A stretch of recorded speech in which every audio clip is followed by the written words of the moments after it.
Bienvenue dans Match après match, votre rendez-vous du dimanche soir pour parler aujourd'hui essentiellement du championnat de Suisse. On approche de certaines décisions. Il y aurait pu y en avoir une déjà ce dimanche, elle a été repoussée. Très certainement au futur dimanche, c'est celle concernant le titre de champion. La lutte contre la relégation est également extrêmement intéressante.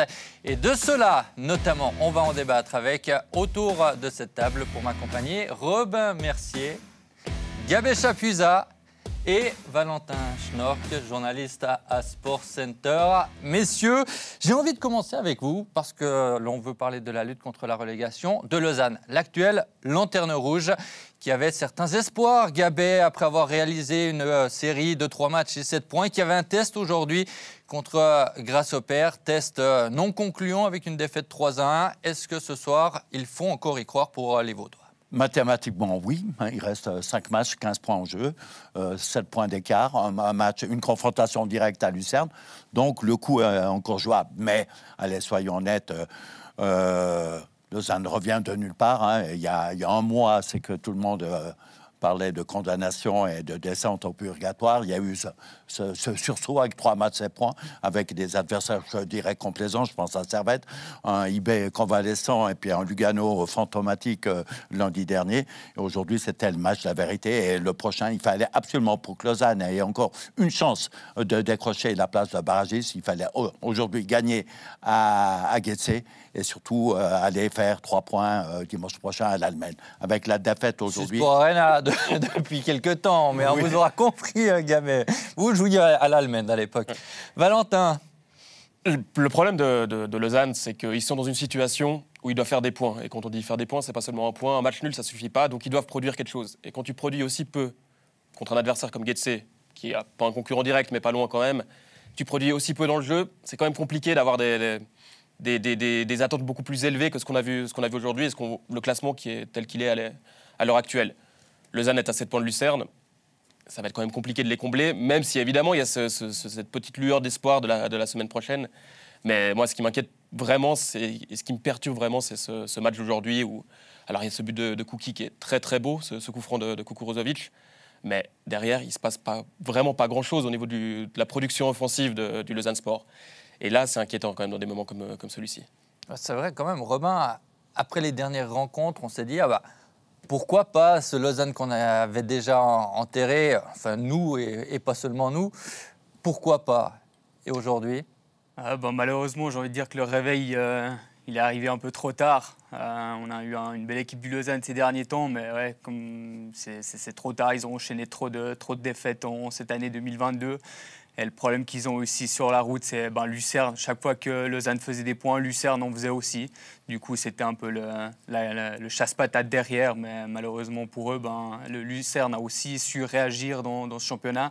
Et Lucerne n'est pas loin d'aller chercher ceux qui sont devant. Hein. Ça s'en rapproche très rapidement. Hein. Donc, on aura vraiment une belle fin de saison, en tout cas au niveau des places de relégables. Gabé, ce Lausanne Sport, est-ce qu'il vous a redonné un peu espoir et est-ce que ces espoirs que vous avez peut-être eus ont été déçus aujourd'hui? Non, je m'y attends. Sincèrement, je ne suis pas surpris. Je savais que ça serait un match difficile. Face à un Getse qui a connu un début d'année 2002 très difficile. Ils avaient fêté une victoire, c'était justement contre Lausanne. Et puis, ils se sont remis en selle grâce à Servette, le week-end dernier, en gagnant 1-0. C'est vrai qu'ils étaient bons à prendre. Là, c'était vraiment le match de la dernière chance. Lausanne a raté son rendez-vous, on peut dire, à tous les niveaux. Oui, enfin, le match, il l'attaque plutôt bien. Alors, il y a ce but qui les met dans de bonnes conditions. Il y a quand même une volonté d'aller chercher haut qui est plutôt intéressante. Il y a une volonté de sortir les ballons, comme à chaque fois, qui est plutôt intéressante. Mais une fois qu'il passe dans un temps qui est beaucoup plus faible, Lausanne a eu beaucoup de peine à relever la tête, à sortir la tête de l'eau et à aller provoquer l'erreur chez Getse, qui est quand même une équipe qui peut faire des erreurs et qui peut faire beaucoup d'erreurs dans le même match.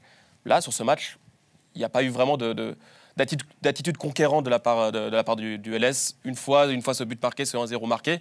Et c'est quand même problématique. On ne peut pas aller à Getse en se disant on va tenir le 1-0 parce que Lausanne a trop de friabilité, trop de fragilité aujourd'hui pour se dire 1-0, on arrive à le tenir. Moi, le principal regret en fait, que j'ai sur ces dernières semaines avec le LS, c'est que j'ai l'impression que tout le temps d'adaptation que Casanova a eu en arrivant, c'est du temps qui a été perdu en fait. Il a voulu reculer, resserrer son bloc. Trop de temps d'adaptation. Il a pris trop de temps. Il aurait dû aller plutôt à l'essentiel. Peut-être pas à l'essentiel, mais aujourd'hui, moi, si je regarde le Lausanne depuis les 2-3 dernières semaines, qui pouvait inspirer de l'espoir, et le Lausanne de Borenovic sur la deuxième partie du premier tour, disons le deuxième tour du championnat, je ne vois pas de très grande différence. C'est toujours plus ou moins la même équipe, qui a ses difficultés derrière, mais qui est capable de produire un petit peu de jeu, qui a surtout beaucoup de difficultés à créer des occasions une fois passé le milieu de terrain. Et c'est aussi le cas aujourd'hui, comme c'était le cas à l'époque. Et c'est là où ça me dérange un petit peu, c'est oui, Lausanne a des meilleurs joueurs actuellement. Trebel est un meilleur joueur que ce qu'il y avait au début de saison. Amdouni est dans une forme qui est étincelante. Même à la couche, et sur le côté droit, est plus intéressant que les autres qui ont joué à sa place. Mais au final, on ne profite pas de ce temps-là. On n'a pas assez profité de ces joueurs-là pour créer beaucoup plus, pour aller chercher des résultats, provoquer un petit peu cette réussite. Non, Casanova est arrivé, a voulu reculer un petit peu le bloc, a voulu donner des garanties défensives. C'est du temps qui a été perdu, à mon avis.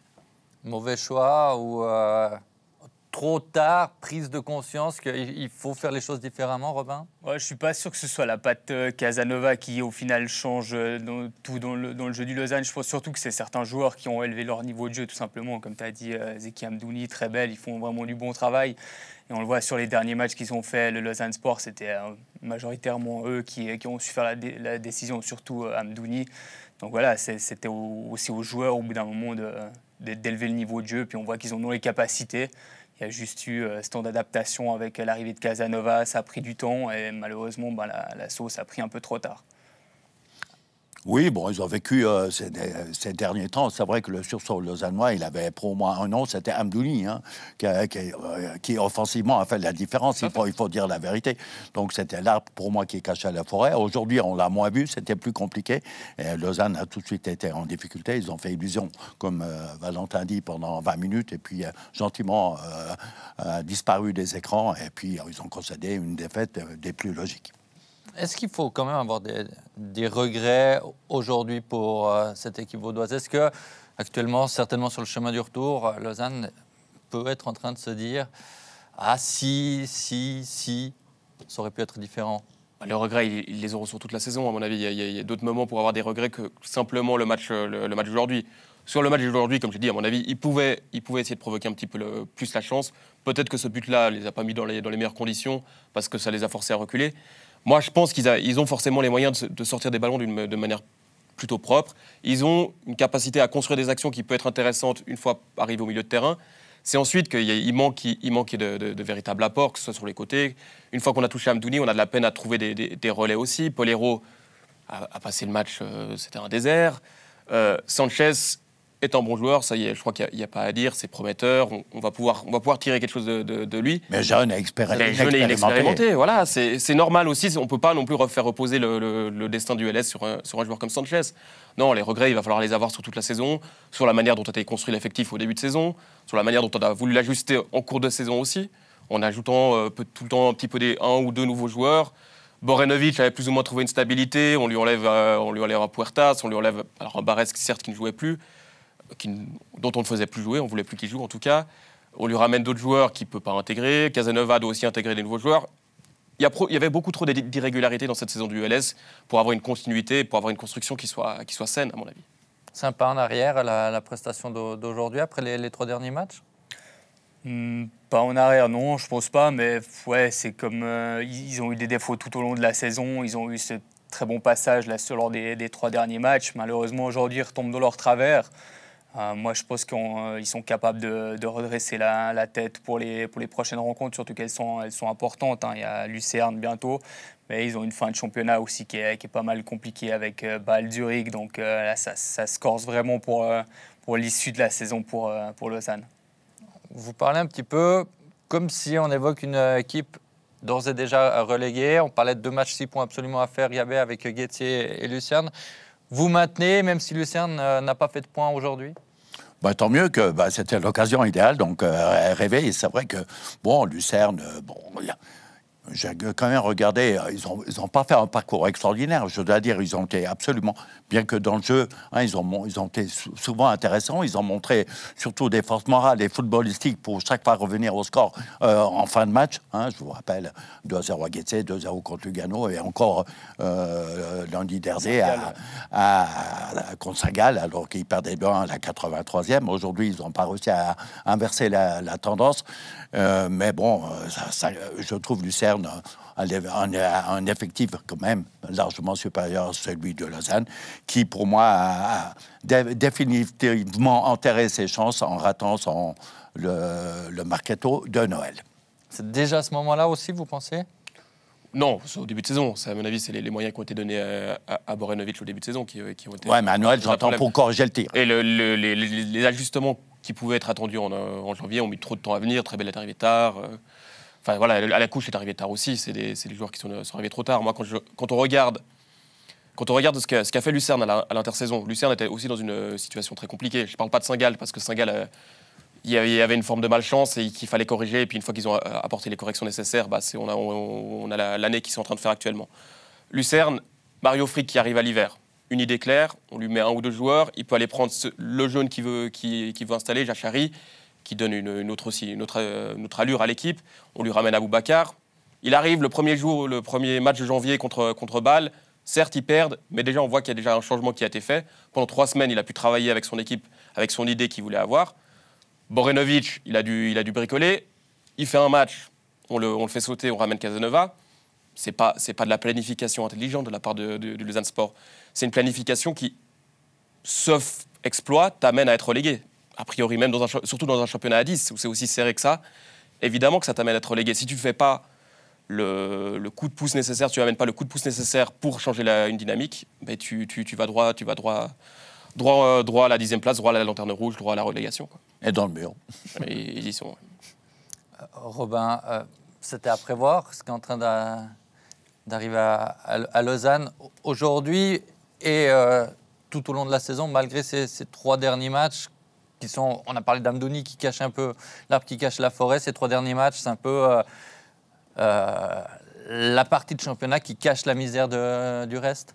Ouais, puis surtout, au vu du premier tour qui était extrêmement compliqué, les supporters, ils attendaient vraiment à ce qu'il y ait du grand changement à l'hiver. Puis au final, il ne s'est pas passé grand-chose. Alors oui, il y a quand même eu des transferts, mais un petit peu, on pouvait se poser la question quels étaient les types de joueurs qui arrivaient à Lausanne. Et moi je me demande si tout simplement Souleymane Cissé il lui donne des moyens en fait de faire un vrai mercato. Moi je suis pas certain qu'Ineos veuille mettre les moyens sur ce Lausanne Sport pour pouvoir redresser la barre. Et encore une fois c'est de nouveau c'est trop tard. Il y a eu ce changement plus de ça d'entraîneur avec Casanova. Ça faisait plusieurs années qu'il n'avait pas entraîné. Vous allez me dire Brighton Reiter, ça faisait aussi un certain moment qu'il n'avait pas entraîné, mais voilà, on n'a pas réagi assez vite et moi je pense même que Borenovic en début de saison, c'était pas forcément le meilleur choix pour débuter le championnat. 5 matchs, 15 points, 7 de retard. Lucerne, Bâle, Zurich, Sion et Saint-Gall, le programme. On enterre Lausanne ? Ouais, je pense qu'on peut les enterrer, mais on les enterre déjà depuis quelques semaines. Il y a quand même eu ces 3 derniers matchs. Je suis d'accord, et il y a des bons joueurs à Lausanne, et ça, il ne faut pas leur enlever. Zeki Amdouni, c'est un bon joueur. Anel Uzic, c'est un très bon joueur qui a un avenir en Super League aussi. On peut en sortir 4 ou 5 sans problème. Ça, il n'y a pas de souci. C'est pas assez, 4 ou 5. 4 ou 5, c'est pas assez, ça c'est sûr. Et c'est là où peut-être a été l'une des limites de ce Lausanne Sport, c'est que l'effectif général, la qualité générale de l'effectif était trop Surtout sur le faible. plan offensif, on était chercher Paul Hérault, qui est un joueur de Challenge League. Spielmann, c'est un fantôme. Non, il faut dire qu'on s'est planté. Et puis, moi, je pense qu'on s'est planté. C'est qu'à Noël, ça allait. Hein, on était déjà mal placé, en difficulté. Et on donne la confiance à l'entraîneur. Et puis, on le vire après le premier match. Donc, pour moi, il y a eu vraiment trop d'erreurs à ce niveau-là. Là, il fallait partir à Noël comme Saint-Gall l'a fait, hein, avec pas de grands moyens financiers, mais ils ont été intelligents dans leur recrutement. Et puis, voilà. Et puis, je pense que l'entraîneur, il aura fallu le changer à Noël. Et puis, je dis ça pas contre Borenovic, hein, qui a eu une tâche difficile. Hein. C'est vrai qu'on ne lui a pas donné le matériel nécessaire.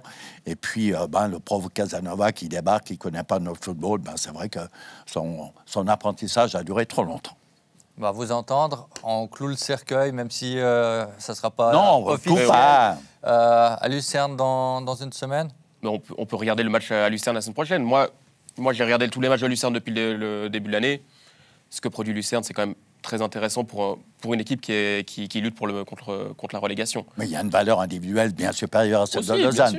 Il a sur le banc, quand tu mets Sorgic, Schurf, Tazar, Ndiaye sur le banc, Lausanne n'a pas ce potentiel, c'est ça que je veux dire, donc il n'y a pas photo. Donc c'est pour ça que Lucerne, en jouant en plus, en pratiquant un bon art football, va s'en sortir sans souci. Et puis peut-être qu'ils ont envie, avec 27 points, d'aller titiller le Session qui a 34 points, parce que si Lausanne a 7 points de retard, Lucerne n'a que 7 points de retard par rapport à Sion. Et je vous rappelle qu'il y a encore un certain Sion-Lucerne. Bon, vous me tendez la perche, parce que j'ai aussi envie de parler du FC Sion avec vous. Lucerne va se sauver. La question, c'est se sauver en étant 8e, se sauver via le barrage contre le 2e de Challenge League. Et si Lucerne finit 8e, ça veut peut-être dire que Sion pourrait être barragiste. Sion qui a perdu 5-1 à Zurich contre le futur champion, plus efficace, dans une rencontre où il y a quand même eu une bonne demi-heure en fin de première mi-temps où Sion a eu sa chance. Au final, il y a cette large défaite. Et à la fin du match, seul Kevin Buet est venu répondre aux interrogations de la presse parmi les joueurs. Silencio Stempa pour le coach, Tramezzani qui n'est pas venu en conférence de presse. Est-ce que cela montre que l'on s'inquiète au sein du club ou ce sont nous, les journalistes, qui sommes en train d'inventer des histoires? Il y a des éléments pour s'inquiéter à Sion. Quand tu construis une équipe avec une idée, une identité qui se veut surtout défensive et que tu es une des équipes qui concède le plus d'actions dans le championnat, que tu prends 5 buts dans un match contre Zurich, où Zurich était certes très réaliste, que tu es incapable de profiter de tes bons moments pour aller en plus se créer des opportunités, peut-être mettre un but, peut-être faire douter Zurich. Et il y a des moyens d'être frustré et d'être perturbé de la part de Sion. On peut le comprendre, mais en même temps, tout a été construit, tout a été fait pour arriver dans des situations comme celle-ci. Aujourd'hui, si on devait établir un classement sur la base peut-être du mérite, Sion serait beaucoup plus près de Lausanne qu'il serait près de la 8e place, à mon avis. Donc pour moi, Sion et Lausanne, c'est les deux équipes qui doivent se battre pour la place de lanterne rouge et celle de barragiste. Aujourd'hui, c'est les deux équipes qui sont vraiment en dessous par rapport aux 8 autres. Et ça demande de se poser beaucoup de questions sur qu'est-ce qui a été fait à Sion ces derniers mois, ces dernières années aussi. Et évidemment qu'il y a un truc qui n'est pas sain, mais ce n'est pas nouveau à Sion, ça c'est sûr. Si on prend la situation actuelle, parler des 7 points de différence entre Lucerne et Lausanne, il y en a aussi 7 par rapport à Sion. Est-ce que vous comprenez la réaction du club de dire on se regroupe, les joueurs, faut qu'ils réfléchissent entre eux et pas vers l'extérieur? Moi, j'ai juste envie de dire que le FC Sion nous fait du FC Sion. Ça veut dire que les fins de championnat, c'est toujours compliqué. Là, jusqu'à aujourd'hui, on ne s'en est jamais trop inquiété du FC Sion parce qu'il y avait, en tant que Romand, il y avait un petit peu Lausanne qui prenait l'espace des discussions. Mais au final, Sion, comme chaque année, ils sont où ils sont. Ça veut dire que l'année passée, ils étaient barragistes. L'année d'avant, ils étaient 8e. Et l'année encore d'avant, ils étaient 8e encore une fois. Donc, pour moi, ils sont malheureusement à leur place et comme chaque année, ça se répète. Et par rapport au match de hier, moi, je trouve qu'ils ont été en fin de première mi-temps. Ils ont été bons. Ils auraient pu, pour moi, revenir à 2-2. Mais la mi-temps est arrivée à ce moment-là. Et puis, du coup, ils ont lâché derrière. Mais ouais, pour moi, le FC Sion est juste simplement à sa place. Et eux aussi, c'est une fin de saison compliquée là, qui s'annonce avec des matchs assez compliqués pour eux. Donc ouais, ça va être chaud jusqu'au bout. Gavet, je vous laisse trancher. Robin nous dit Sion 8e, plus ou moins à sa place. Valentin nous dit ouais, ils doivent même peut-être être barragistes ou voir lanterne rouge. Vous les mettez où, Sion? Et vous, êtes-vous inquiet?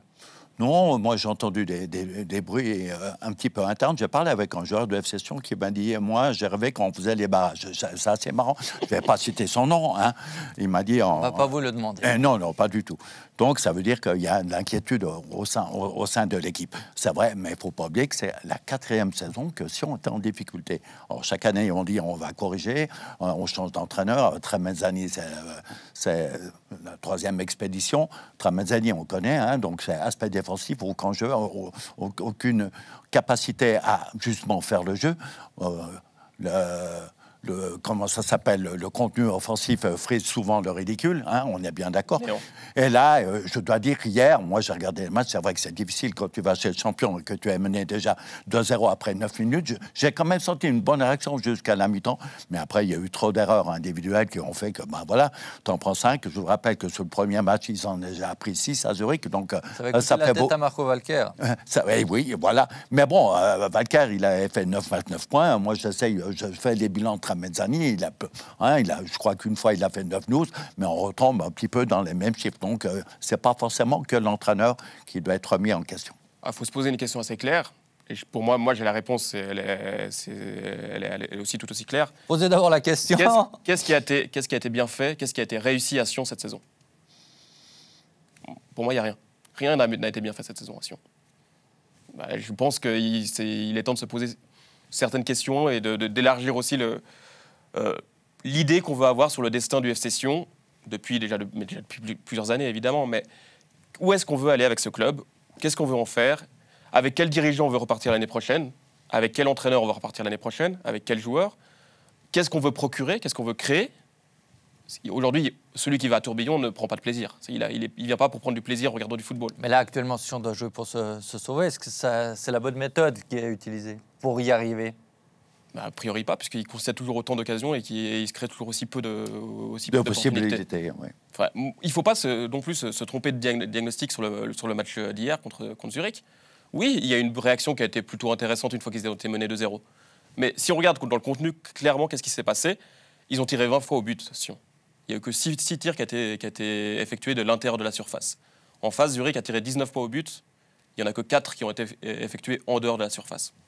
Je pense qu'en termes de création offensive, il y a quand même des questions à se poser et puis des véritables problèmes sur comment est-ce qu'on veut amener nos actions, comment est-ce qu'on veut amener nos buts, qu'est-ce qu'on veut... Même ça, c'est les choix tactiques de l'entraîneur. Mais évidemment que c'est les choix tactiques. Mais maintenant, il y a encore 5 matchs. Et on se demande si Sion risque quelque chose, va être inquiété par Lucerne. Pour éviter cela, qu'est-ce que Sion peut faire? Robin peut-être d'abord, et ensuite on fera un tour de table. Là, vous me posez une colle. Je ne suis pas entraîneur, je ne saurais pas quoi vous dire. Je pense que tu as très bien résumé la situation. C'est qu'il n'y a absolument rien. Peut-être la seule chose qui va les aider, c'est de se mobiliser eux-mêmes, de prendre conscience en fait, du danger que Lucerne est pas loin derrière. Enfin, pas loin. 7 points quand même. Mais il y a bientôt l'affrontement contre Lucerne dans 3 matchs. Donc là aussi, ça va être des rencontres déterminantes pour l'issue de la saison. Après, c'est collectivement qui doivent se mobiliser. Offensivement, malheureusement, je ne suis pas attaquant, je ne joue pas au FC Sion. Je ne sais pas. Il n'y en a pas beaucoup d'ailleurs d'attaquants qui jouent actuellement. C'est pas drôle d'être attaquant au FC Sion actuellement, on est bien d'accord. Non, il faut être cynique. Au bout d'un moment, de toute façon, ce qu'ils doivent faire, c'est prendre 1 point. 1 ou 2 points, plus ou moins, pour être sûr d'être sauvé. Si c'est contre Lucerne, c'est encore mieux. Il faut qu'ils ferment complètement le jeu et qu'ils fassent encore moins que ce qu'ils font actuellement offensivement. Mais il y a danger, parce que évidemment qu'il y a danger. Là, ils vont recevoir Young Boys qui a besoin de faire des points pour être définitivement européen. Donc, ça va être une partie de plaisir.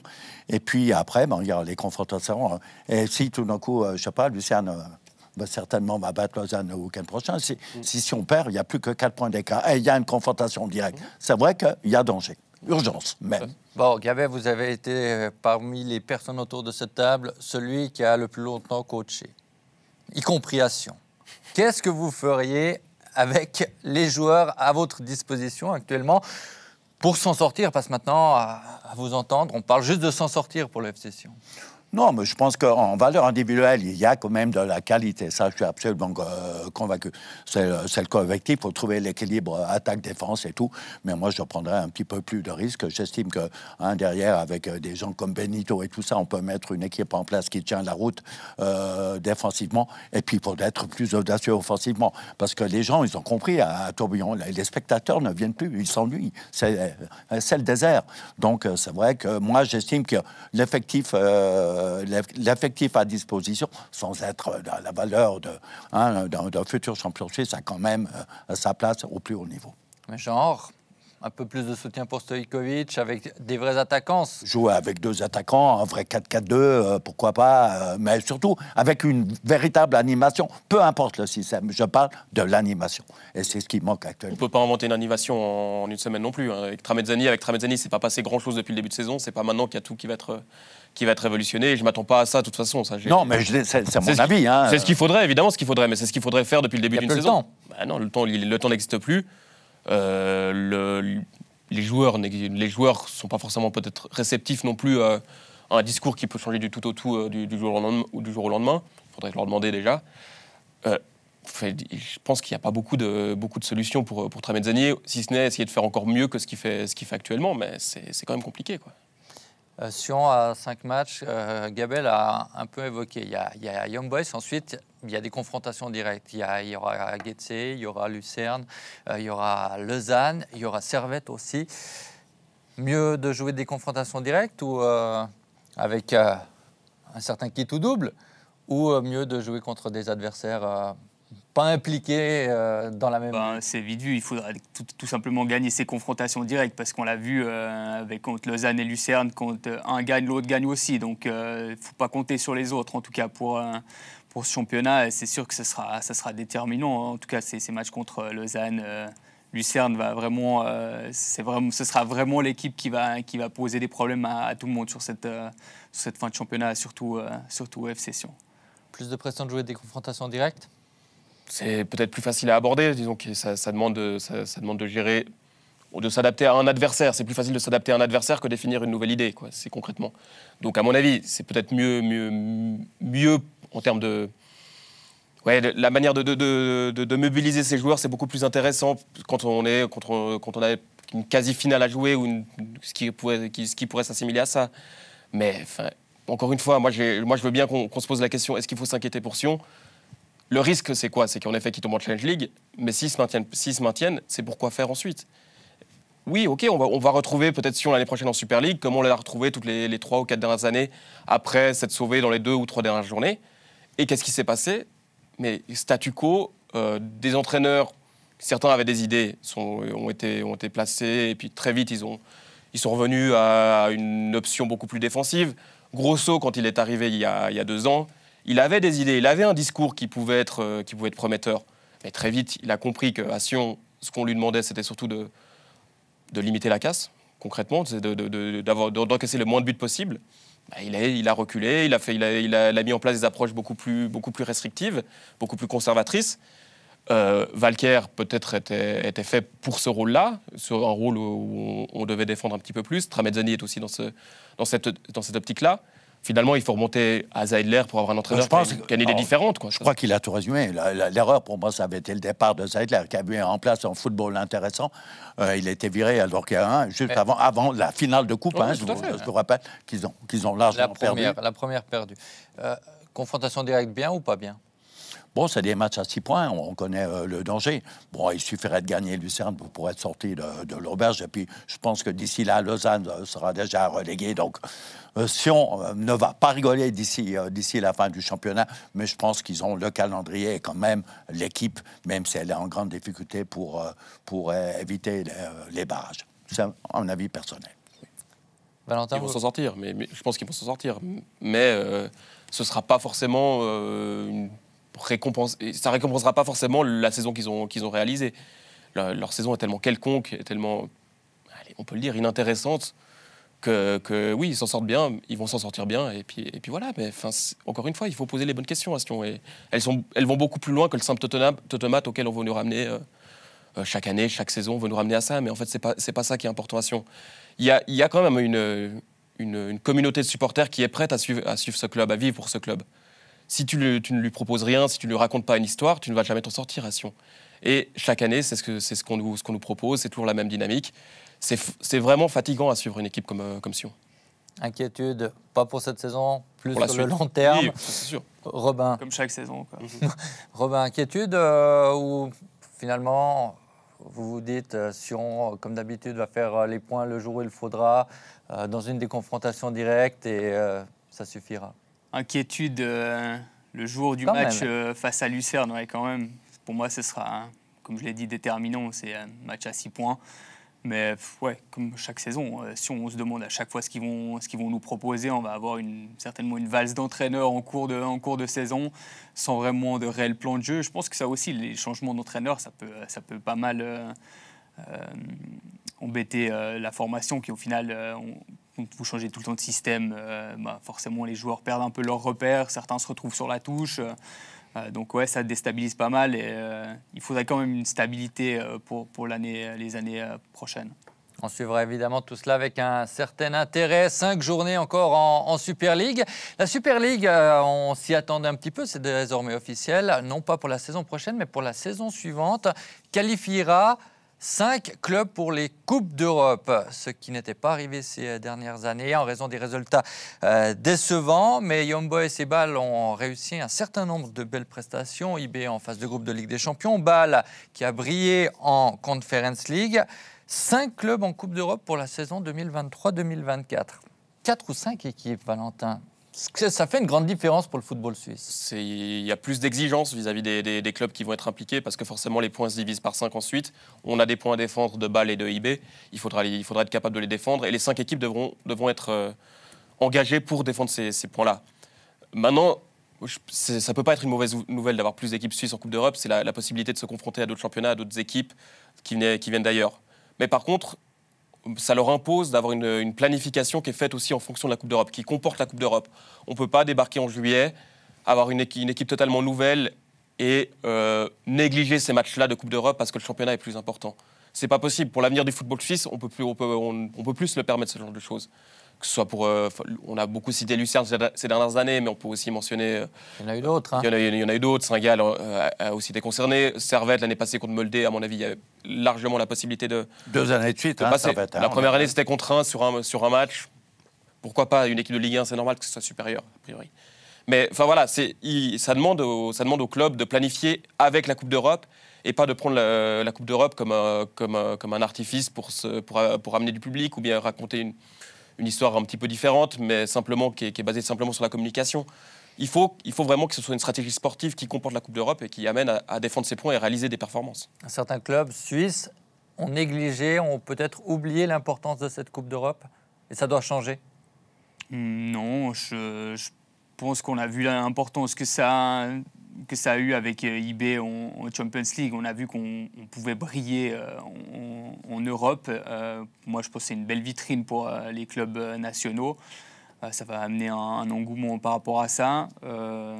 Après, oui, c'est vrai qu'au bout d'un moment, les clubs suisses commencent à caler quand ça arrive dans les dernières phases des Coupes d'Europe. Mais moi, je trouve que c'est une bonne occasion. On voit en plus de ça qu'en Suisse, on prend conscience qu'on a un potentiel pour évoluer, de former des joueurs. On a vu dernièrement l'ASF qui a annoncé un des nouveaux projets d'un centre pas de formation, mais un centre comme Clairefontaine. À l'échelle nationale, on est un des seuls pays de l'UEFA qui n'avons pas de centre national du football.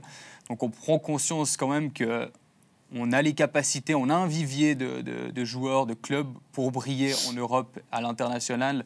Donc c'est bien qu'on prenne conscience que la Suisse a quelque chose à faire valoir au niveau de l'Europe. Mais tu mentionnais IB, il ne faut pas oublier que IB, avant l'année passée où ils vont ils éliminent le Bayer Leverkusen et ils vont contre l'Ajax, il y a certes cette saison 2018 en Ligue des Champions, mais pendant très longtemps on a reproché à IB de ne pas être aussi performant en Coupe d'Europe que ce qu'il pouvait être en championnat.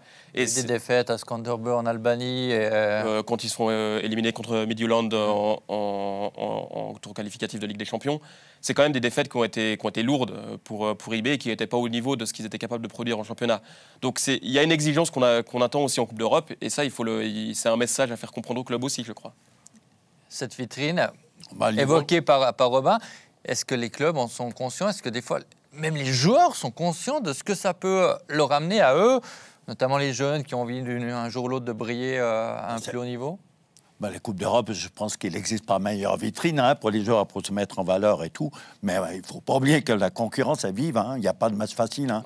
Que ce soit même dans la Conference League et tout ça, il y a des équipes qui sont des sacrés morceaux. Donc, c'est vrai, il faudra faire des tours de qualification. Ça sera compliqué. Mais malheureusement, on l'a vécu. Je crois qu'il a parlé de Lucerne. Et ça, j'ai toujours cet exemple. C'était Babel qui est entraîneur. Ils ont eu des matchs avant le début du championnat, des matchs de qualification.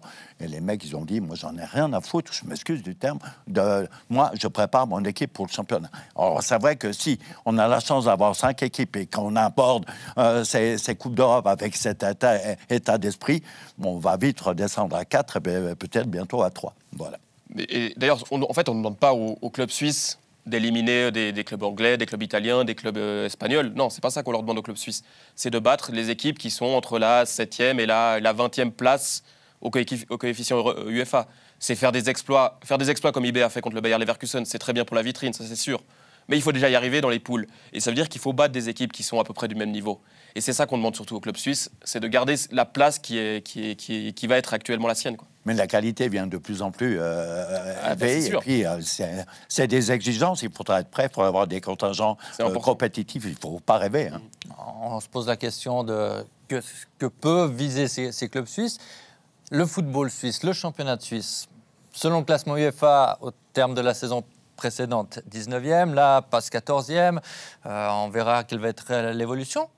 Il se situe où, finalement, ce championnat de Suisse? Dans cette zone-là, tout à fait. Entre la 13e et la 20e place, on dirait. Voilà, c'est dur à évaluer, mais il faut, comme Gabel a dit, il y a des équipes au Danemark qui travaillent très très bien, de mieux en mieux. En Norvège aussi, Bodo Glimt qui fait un très bon parcours. On peut prendre plein de pays comme ça, des pays de l'Est aussi où ça travaille plutôt bien avec des conditions de performance différentes parce qu'il y a aussi des salaires qui peuvent être payés de manière différente. Il y a plein de choses qui sont à mettre dans la balance. Mais face à ces pays-là, il faut être capable au moins de rivaliser et voire de faire mieux. Des joueurs, c'est sûr qu'on arrive à en produire. Et on arrivera, j'espère, toujours à en produire parce qu'on a quand même des moyens, on a quand même des bons formateurs, on a des bons clubs qui s'investissent pour ça. Avec un seul danger, c'est qu'on risque de perdre les meilleurs qui partent à l'étranger. Mais c'est important. Ça fait partie aussi on doit en tenir compte. Ça fait partie de la vitrine du football suisse aussi, ça c'est sûr. C'est un mode de fonctionnement aussi pour un certain nombre de clubs, Robin. Former, vendre. Bien sûr, c'est le but. Hein. Et se mettre en vitrine. Ça a toujours été comme ça. Je veux dire, on a eu combien de pépites en Suisse qui sont passés par notre championnat. Le plus récent que j'ai en tête, c'est Mohamed Salah. Enfin, pour la plupart de certains joueurs, le passage en Suisse est transitoire. Et on voit que beaucoup d'étrangers, même de joueurs suisses qui évoluent en Bundesliga, qui brillent en Bundesliga ou dans d'autres championnats, pour moi, la Suisse a toujours été un tremplin pour certains joueurs qui venaient d'autres continents, qui atterrissaient en Suisse. On avait pas mal de Brésiliens au FC Sion, qui avec Cunha, l'Atlético, par exemple. Moi, j'ai toujours vu le championnat suisse comme un tremplin, tout simplement. On n'a jamais eu de grande superstar qui est resté en Suisse toute sa carrière. Elle est vite partie à l'étranger. Sur cette thématique, on approche déjà gentiment mais sûrement du terme de cette émission. J'ai encore envie de vous entendre sur un point, parce qu'on parle actuellement beaucoup de réforme du calendrier, du mode de championnat. Est-ce que le nombre d'équipes qualifiées pour la Coupe d'Europe peut avoir une influence sur le schéma, la formule choisie? Disons que s'il y a 5 équipes, peut-être qu'il faut penser différemment les playoffs, mais je ne me suis pas forcément penché sur la question. À mon avis, on peut toujours adapter le mode de championnat au nombre d'équipes de Coupe d'Europe qu'on aura. La question, il est évident que la question suprême et la question centrale du football suisse, c'est quel schéma on veut et quel modèle on veut quelle formule on veut pour notre championnat. Le nombre d'équipes européennes, c'est ce qui va en découler de ce championnat-là. C'est ça qui est important surtout. Gabet? Ouais, ça ne va pas changer qu'on joue à 10 ou à 12. Hein. Je trouve on a déjà eu 5 équipes qualifiées, donc il faut qu'on monte notre niveau. Il faut que les clubs viennent encore plus professionnels. Puis surtout prendre conscience que la Coupe d'Europe, c'est un magnifique tremplin. Et puis je pense financièrement, on peut demander à Bâle, à IB, je pense que ça met un petit peu du beurre sur les épinards. Donc c'est quand même l'intérêt des équipes suisses de passer en 2 tours et de faire surtout bonne figure. Voilà, ça doit faire partie du modèle économique aussi des clubs suisses. Suisse. Et il n'y a pas que le fait de créer du suspense artificiellement pour amener des droits TV qui va amener des sous. C'est aussi les performances européennes qui vont être importantes. Et puis on voit qu'on mise surtout sur la jeunesse, maintenant sur la formation. Si on veut passer un plus grand nombre d'équipes en première division, puis que tout d'un coup on a les possibilités d'aller jouer en Europe, il y a une place supplémentaire. Pour un jeune, c'est incroyable de pouvoir aller, peut-être sur 2 saisons, d'aller jouer l'Europe tout d'un coup et se retrouver contre des grands clubs européens. Comme je l'ai dit avant, c'est une super vitrine. Et moi, je pense qu'on va vers les beaux jours prochainement en Suisse avec toutes ces réformes, j'espère du moins. Dernier point à aborder parce que lors de la semaine à venir, les demi-finales des Coupes d'Europe seront au menu sur Blue Sport.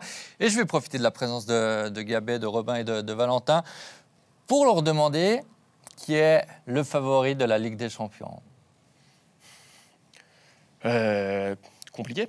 Liverpool, a priori. Liverpool, Villarreal, sont l'équipe la mieux armée. Manchester City, Real Madrid, les demi-finales. Liverpool est sans doute l'équipe la mieux armée, en tout cas, pour arriver en finale. Et après, ça va surtout dépendre de ce match entre le City et le Real. À mon avis, City qui est bien mieux préparé que le Real pour ces gros matchs. Mais le Real, il y a quelque chose de supplémentaire. Il y a une espèce de fluide qui se déverse à chaque grosse confrontation. On l'a vu contre le PSG. Et surtout contre Chelsea. Et contre Chelsea on peut parler de miracle quand même contre Chelsea. Mais le miracle, ils arrivent à le provoquer à chaque fois. Liverpool une fois. Robin. Moi, je dis finale Liverpool-City, Liverpool qui gagne.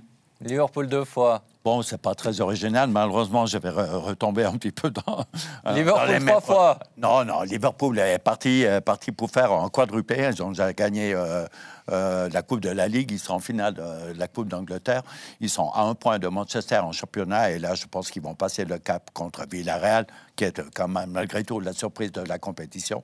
Et puis contre Guardiola, ça va être un match épique. Mais je pense que Liverpool, cette année, va faire de la razzia. 7 ans, un sentiment, et je l'espère. Début de réponse sur les finalistes et le futur vainqueur cette semaine avec les matchs allés. Rendez-vous mardi pour Manchester City et Real Madrid. Liverpool, Villarreal, c'est le lendemain. Et à propos de Coupe d'Europe, on vous donne aussi rendez-vous demain à 18h, finale de la Youth League, les futures grandes vedettes du football européen à suivre dès 18h, finale entre le Benfica Lisbonne et les Autrichiens de Salzbourg. D'ici là, portez-vous bien et plein de football encore à vivre avec nous sur Blue Sport. Au revoir.